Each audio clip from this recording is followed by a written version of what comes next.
भगवान देवादिदेव महादेव का चरित्र कह रहा है, शिव महापुराण की कथा कह रही है। माता पार्वती जी के जन्म के पहले माता पार्वती का जो जन्म था, माता सती का जो जन्म था, सती के जन्म के बाद में कोयल का जन्म हुआ और कोयल के जन्म के बाद माता पार्वती का जन्म हुआ, इनका प्रागट्य हुआ।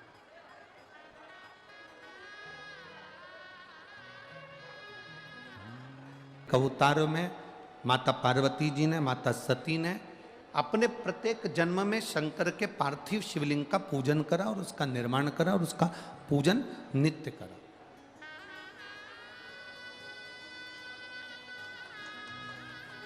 एक नियम आप भी बना लो, हमने पहले भी कथा में कहा कि अमरावती की अम्बेश्वर अंबा शिव महापुराण की कथा को जब सुनकर जाओ,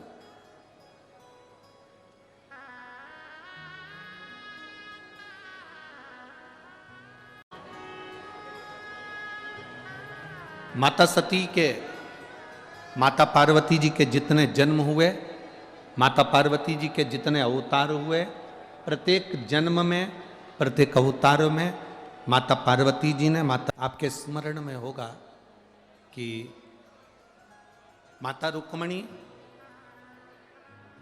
मात्र 6 वर्ष की थी, केवल 6 वर्ष की रुक्मणी। और पार्वती जी ने जो संकल्प लिया था तो उनको देवादिदेव महादेव मिल गए थे। आप सब विदर्भ के रहने वाले, कथा आप लोगों ने बहुत सुनी है, आपके स्मरण में होगा कि माता रुक्मणी मात्र 6 वर्ष की थी, केवल 6 वर्ष की रुक्मणी, और अपने पिता राजा भीष्मक के साथ में सिंहासन पर बैठ जाती थी, केवल 6 वर्ष की। और माता रुक्मणी जी की बड़ी सुंदर एक चोटी, जिसमें सुंदर फुंदे लगे हुए हैं, कानों में कर्णफूल है, गले में हंसली पहनी हुई, हाथ में कंगन है माता रुक्मणी जी के, सुंदर लहंगा है, एक सुंदर चोली, सुंदर चुंदड़ी माता रुक्मणी जी पहनी हुई है।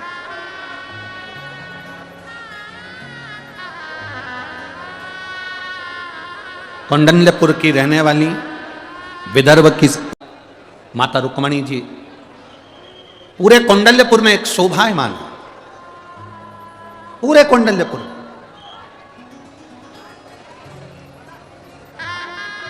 उनकी छटा अविरल, 6 वर्ष की दौड़कर अपने पिताजी के सिंहासन पर चढ़कर बैठ जाती। पिताजी उनको गोदी में बिठा लेते और निर्णय देना प्रारंभ कर देते। अब जितने भी वहां पर लोग आते, जो सभा में जितने भी आते, राजा भीष्मक की सभा में जितने भी बैठते, उनसे जब बात चालू होती तो बात चलते चलते चलते चलते थोड़ी थोड़ी देर में जितनी भी बात निकलती वो भगवान कृष्ण की निकल जाती। थोड़ी थोड़ी देर में बात निकलती और भगवान कृष्ण की बात चालू हो जाती। फिर थोड़ी देर में बात निकली तो फिर भगवान कृष्ण की बात निकल जाती।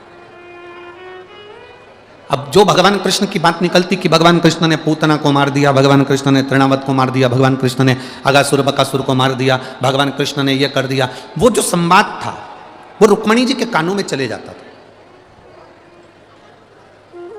वो जो संवाद था वो रुक्मणी जी के कानों में बार बार जा रहा है, रुक्मणी जी के कर्णों में वो संवाद जा रहा है कि भगवान कृष्ण ने ये करा, भगवान कृष्ण ने वो करा, भगवान कृष्ण ने ये लीला करी, भगवान कृष्ण ने वो लीला करी। रुक्मणी जी के दिल में भगवान कृष्ण के प्रति प्रेम जागृत हो गया।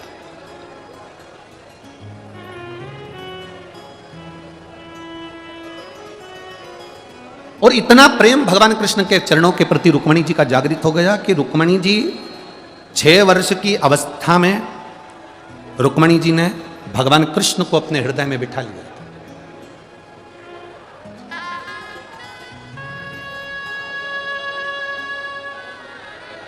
शिव महापुराण की कथा वर्णन करती है कि भगवान कृष्ण के साथ रुक्मणी जी का विवाह 4 बार हुआ है। कितनी बार हुआ है? 4 बार। और आप विदर्भ के रहने वाले हो, आपको ये बात मालूम होना चाहिए कि रुक्मणी जी का विवाह भगवान कृष्ण के साथ कितनी बार हुआ, कितनी बार हुआ? 4 बार। पहला, रुक्मणी जी जब 6 वर्ष की थी, सभा में बैठे हुए लोगों के मुख से भगवान कृष्ण का नाम सुन सुनकर रुक्मणी जी ने अपने मन से भगवान कृष्ण के साथ दिल से रुक्मणी जी ने फेरे लगा लिए थे कि कृष्ण आज से मेरे पति हैं और मैं कृष्ण की धर्म पत्नी हूं। कृष्ण मेरे पति हैं और मैं भगवान कृष्ण की धर्म पत्नी हूं। ये रुक्मणी जी ने भीतर से फेरे लगा लिए। 6 वर्ष की अवस्था में रुक्मणी जी भगवान कृष्ण को अपना पति बना ली। इसको कहते हैं मानसिक विवाह, जो मन से करा गया। दूसरे नंबर का विवाह, रुक्मणी जी ने जब पत्र लिखा, उस पत्र में 7 श्लोक लिखे। कितने श्लोक थे? 7। पत्र में 7 श्लोक लिखे। हर श्लोक को लिखते समय रुक्मणी जी ने अपनी बुद्धि से भगवान कृष्ण के साथ फेरे लगा लिए। पहला श्लोक लिखा रुक्मणी जी ने और कह दिया, मैं कृष्ण तुम्हारे को समर्पित हूं, मैं तुम्हें पाना चाहती हूं। 7 श्लोक से रुक्मणी जी ने भगवान कृष्ण से बुद्धि की भावर लगा ली। ये दूसरा विवाह हो गया। और जितने लोग आस्था सेन चैनल पर सुन रहे हैं, बड़े ध्यान से सुनना। रुक्मणी जी का तीसरा विवाह जगदम्बा के मंदिर से, जब रुक्मणी जी श्रृंगार कर कर जगदम्बा के मंदिर पर आई और भगवान कृष्ण उनको लेकर भागे, ये राक्षसी विवाह भगवान कृष्ण का रुक्मणी जी के साथ तीसरा विवाह हुआ।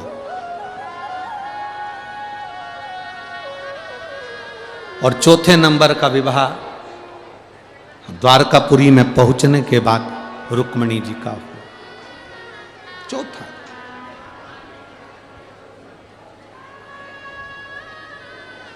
अर्थात रुक्मणी जी का चरित्र कह रहा है, रुक्मणी जी का संवाद कर रहा है कि बचपन रुक्मणी जी ने भगवान को दे दिया, जवानी रुक्मणी जी ने भगवान को दे दी, अधेड़ी रुक्मणी जी ने भगवान को दे दी और वृद्धावस्था रुक्मणी जी ने भगवान को दे दी।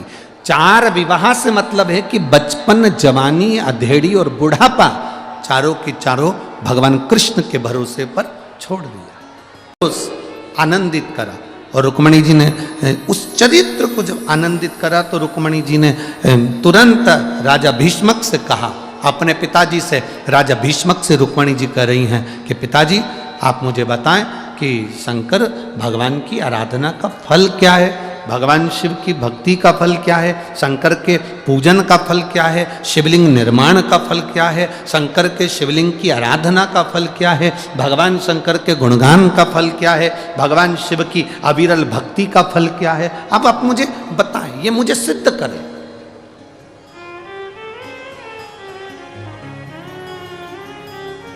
राजा भीष्मक ने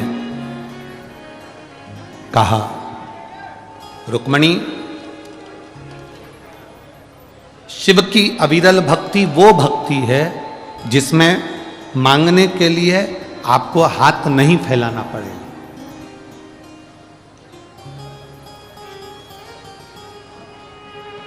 सारी समस्या का हल एक लोटा जल, सब कुछ मिल सकता है, सब कुछ। रुक्मणी जी के साथ बैठकर भगवान कृष्ण की अविरल भक्ति को धारण करते हैं। शिव के बिना सब अधूरे। रुक्मणी जी ने कहा तो क्या सब कुछ शिव की भक्ति से मिल सकता है? क्यों नहीं मिलेगा? करो भगवान शंकर की भक्ति। ऐसा दुनिया में कौन सा कार्य है जो शंकर की भक्ति के बिना, शंकर की भक्ति से नहीं मिलता? करो शिव आराधना। रुक्मणी जी 6 वर्ष की अवस्था में रुक्मणी जी कुंडेश्वर महादेव का वर्णन अपन ने स्मरण किया। फिर अपन ने कथा में तपवनेश्वर महादेव का स्मरण करा। उसी तरह तीसरा जो वर्णन आया है अम्बेश्वर महादेव,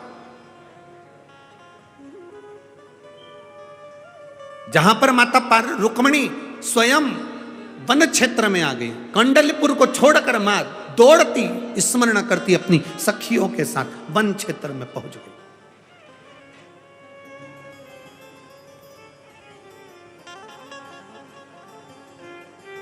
और उस वन क्षेत्र में गुफा के अंदर एक भूमि पर बैठ गई।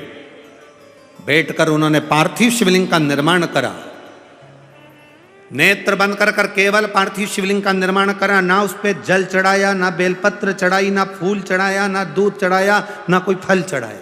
केवल शिवलिंग का निर्माण कर कर माता रुक्मणी जी बैठ गई। 6 वर्ष की अवस्था है माता, मात्र 6 वर्ष की अवस्था।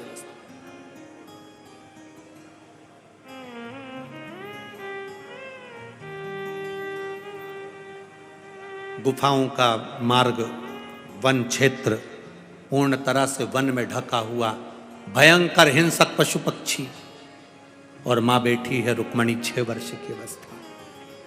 जैसे माता पार्वती जी ने तप किया था शिव जी को प्राप्त करने के लिए, रुक्मणी जी ने तप किया भगवान कृष्ण को प्राप्त करने के लिए, और वो भी शंकर का तप किया, शिव का तप।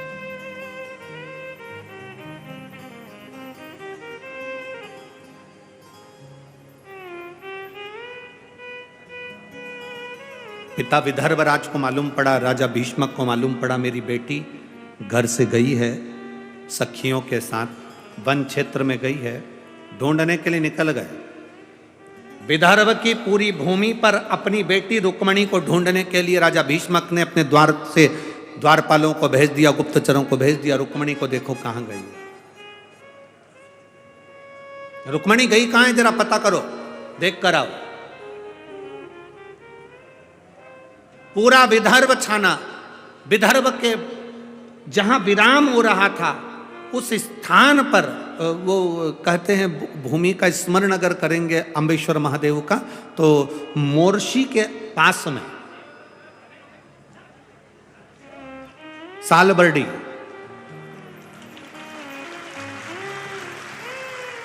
मोर्शी के पास में सालबर्डी, ये आज का नाम है, पुरातन नाम अम्बेश्वर महादेव। पुराना अगर स्मरण करेंगे तो वहाँ मोर्शी में ही पड़ेगा ना, मोर्शी के अंतर्गत ही आएगा। और जहाँ सालबर्डी आप लोग कहते हो, छोटा महादेव कहते हो, बड़ा महादेव कहते हो, जो भी कहते हो आपकी भाषा में, पर हमारी भाषा में अम्बेश्वर महादेव। राजा भीष्मक ने जो शब्द कहा वो शब्द आपकी जिंदगी में होना चाहिए। रुक्मी कह रहे हैं कि रुक्मणी 6 वर्ष की अवस्था में वन में चली गई, तुम्हें चिंता नहीं है क्या, तुम्हें टेंशन नहीं?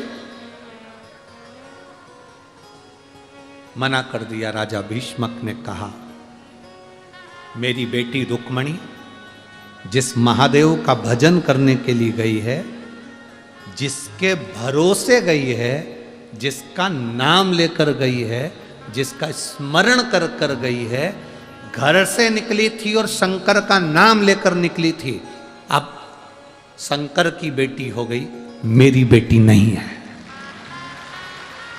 शिव की पुत्री, शंकर की बेटी, शिव की पुत्री। अब मेरी बेटी नहीं, शिव की पुत्री है।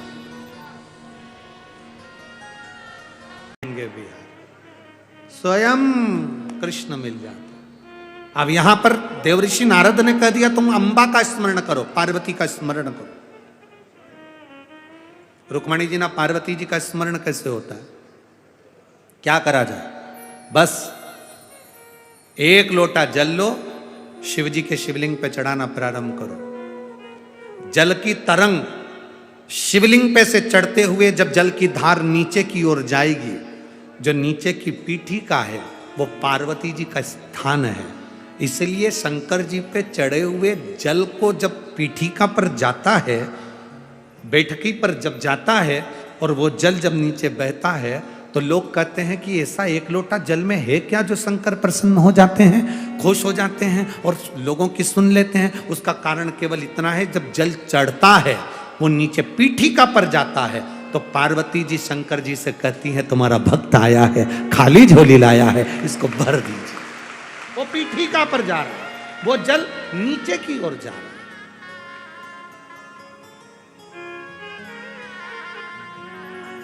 आप कृपा कर दीजिए, आप दया कर दीजिए। कृपा दया करिए। पार्वती जी ने जल चढ़ाना प्रारंभ करा। जो माता रुक्मणी जी ने जल चढ़ाना प्रारंभ करा, पार्वती जी प्रसन्न हो गई और सम्मुख में एक बूढ़ी का रूप लेकर आई, एक बुढ़िया का रूप। बेटी 6 साल की तेरी आयु, चल मैं तुझे घर छोड़ आती हूं। कहां की रहने वाली है? रुक्मणी जी ने तुरंत कहा, मुझे घर नहीं जाना। कहां की रहने वाली है? रुक्मणी जी बोली, मैं घर का पता भूल गई। इतने में पार्वती जी मुस्कुरा कर बोली, पर मुझे मालूम है तू कौंडल्यपुर की रहने वाली। रुक्मणी जी ने मन में सोचा, ये तो मेरे खानदान को भी जानती होगी। अब रुक्मणी जी जाने क्या, ये पार्वती मैया है, सबका इतिहास रखती है, सबका इतिहास रखती है। चल मैं तुझे छोड़कर आती हूँ। ना ना ना माँ मैं नहीं जाऊंगी। अरे उठ। रुक्मणी जी का हाथ माता पार्वती जी पकड़ लिए, हाथ पकड़कर उठाने लगी। ना ना ना ना ना मैं नहीं जाऊंगी, मैं नहीं जाऊंगी। 6 वर्ष की रुक्मणी जी नहीं जा, पड़ गए।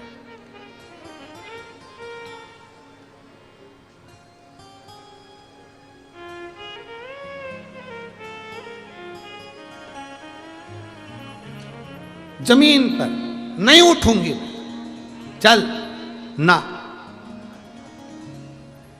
एक पत्ते के ऊपर जो शिवलिंग बनाया था रुक्मणी जी ने, उस पत्ते की नोक को पकड़कर बैठी। पत्ते की नोक को रुक्मणी जी पकड़ी है। पार्वती जी हाथ पकड़ी रुक्मणी का, चल मैं तुझे तेरे घर कौंडल्यपुर छोड़कर। ना ना ना मैं नहीं जाऊंगा। हाथ पकड़ी, छूटता नहीं।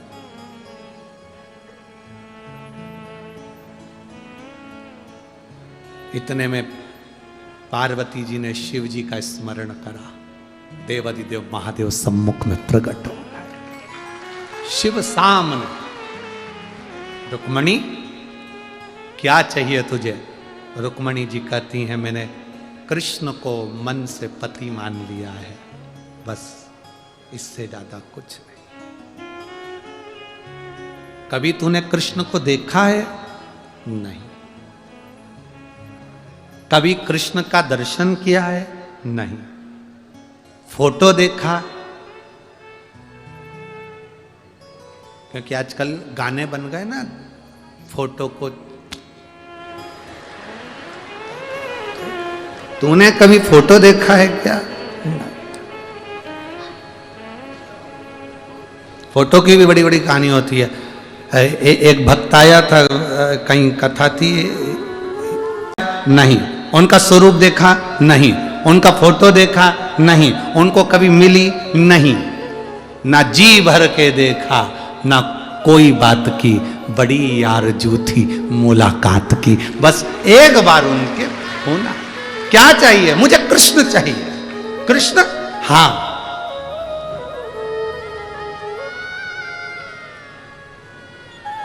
भगवान शिव ने कहा, इस स्थान पर बैठकर तुमने मेरी आराधना करी है, अंबा को भी तुमने यहीं पाया है, आज से ये भूमि अम्बेश्वर के नाम से प्रसिद्ध रहे।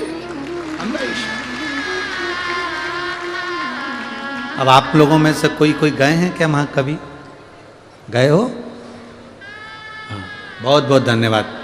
बाबा की कृपा बनी रहे। ऐसे तीर्थों में जैसे कौंडल्यपुर है, ऐसे हमारे आसपास के विदर्भ के जितने शिवालय, आनंदेश्वर हो चाहे गायत्रीश्वर हो, जो भी शिवलिंग हमारे विदर्भ की भूमि पर बने, वहां दर्शन के लिए जाते रहना चाहिए।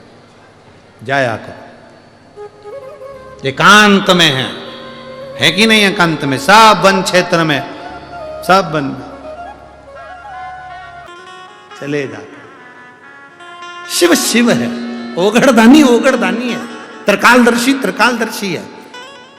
रुक्मणी जी को भगवान कृष्ण ने, भगवान शिव ने कह दिया, तुम चिंता मत करो, तुम्हें कृष्ण मिलेंगे, मैं वचन देता हूं। भगवान कृष्ण को रुक्मणी की प्राप्ति का केंद्र बता दिया और रुक्मणी जी उठकर चल दी।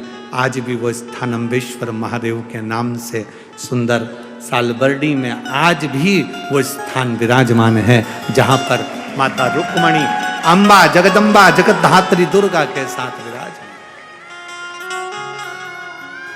केवल रुक्मणी को वर नहीं मिला है, केवल रुक्मणी को वर नहीं मिला। माता पार्वती मैया वहीं पर उसी समय पर माता पार्वती भी खड़ी की खड़ी रह गई। जब भगवान कृष्ण का जन्म हुआ था भोलेनाथ, तो आप ब्रज की धरा पर दर्शन करने के लिए गए थे। कथा सुनी है ना आप लोगों ने? जब भगवान कृष्ण का जन्म हुआ तब आप ब्रज की धरा पर दर्शन करने के लिए गए थे। ज्योतिषी का रूप रखकर हाथ देखने यशोदा जी के दरवाजे पर गए थे। भगवान कृष्ण का दर्शन करने के लिए गए थे। आप में से कितने लोग हैं जो अंबा जी का दर्शन करें इस पवित्र भूमि पर? मां अंबा की पवित्र भूमि अमरावती में आए हो तो दर्शन जरूर करिएगा। हर हर महादेव। दर्शन एक मूल है, दर्शन दर्शन एक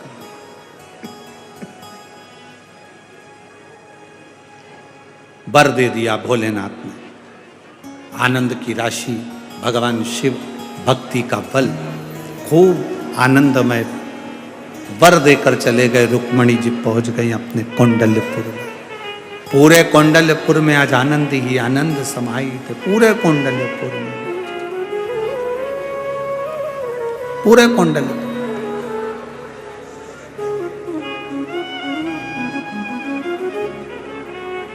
जहां देखो वहां सुख ही सुख। पूरे कौंडल्यपुर में आज आनंद समाया है। समय आया वही शिव भक्ति से रुक्मणी को कृष्ण प्राप्त हो, वही शिव भक्ति से, वही भगवान शंकर की अवृत भक्ति से। रुक्मणी पार्वती जी कहती हैं मुझे रुक्मणी और कृष्ण के विवाह के साक्षी बनना है। पार्वती जी कह रही है मुझे विवाह के साक्षी बनना है। देवाधिदेव महादेव ने कहा पार्वती जाओ, तुम भी इस विदर्भ की भूमि पर ये अमरावती नगर में अंबा के रूप में विराजमान होना, इसी दरवाजे पर आए। मेरा कृष्ण पूरे विदर्भ में घूमकर इसी दरवाजे पर तेरे को रुक्मणी को लेने के लिए आएगा। कौंडल्यपुर से रुक्मणी जी श्रृंगार करने के लिए, श्रृंगार करके अंबा की पूजन करने के लिए आएगी। और अंबा की जब पूजन करने के लिए आएगी पार्वती, तेरी पूजन करने के लिए जब रुक्मणी आएगी, सबसे पहला दर्शन ए पार्वती, रुक्मणी को कृष्ण का सबसे पहला दर्शन पार्वती, तेरे गले में जो हसली पड़ी होगी, उस हसली में जो हीरा जड़ा होगा, उस हीरे में रुक्मणी कृष्ण का पहला दर्शन करेगी। पहला दर्शन। इसीलिए हमारे यहाँ भजन करते हैं ना, हर 4 महीना गर्मी के बीते, 4 जो महीना गर्मी के बीते, मैं तो छत पे खड़ी रही पसीना में, शाम आओगे कौन से महीना में, शाम आओगे कौन से महीना में, लाला आओगे कौन से महीना में, 4 महीना बारिश के बीते, मैं तो छत पे खड़ी रही पानी में, शाम आओगे कौन से महीना, प्रभु कौन से महीना में आओगे। और जब भगवान कृष्ण यहां पार्वती जी को भी वर दिया। आप में से कितने लोग हैं जो अंबा जी का दर्शन करें इस पवित्र भूमि पर? मां अंबा की पवित्र भूमि अमरावती में आए हो तो दर्शन जरूर करिएगा। हर हर महादेव। दर्शन एक मूल है, दर्शन दर्शन एक वर दे दिया भोलेनाथ ने, आनंद की राशि, भगवान शिव, भक्ति का बल, खूब आनंदमय वर देकर चले गए। रुक्मणी जी पहुंच गई अपने कौंडल्यपुर में। पूरे कौंडल्यपुर में आज आनंद ही आनंद समाई थे। पूरे कौंडल्यपुर में, पूरे कौंडल्यपुर।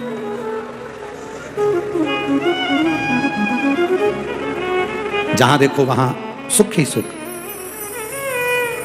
पूरे कौंडल्यपुर में आज आनंद समाया है। समय आया वही शिव भक्ति से रुक्मणी को कृष्ण प्राप्त हो, वही शिव भक्ति से, वही भगवान शंकर की अवृत भक्ति से।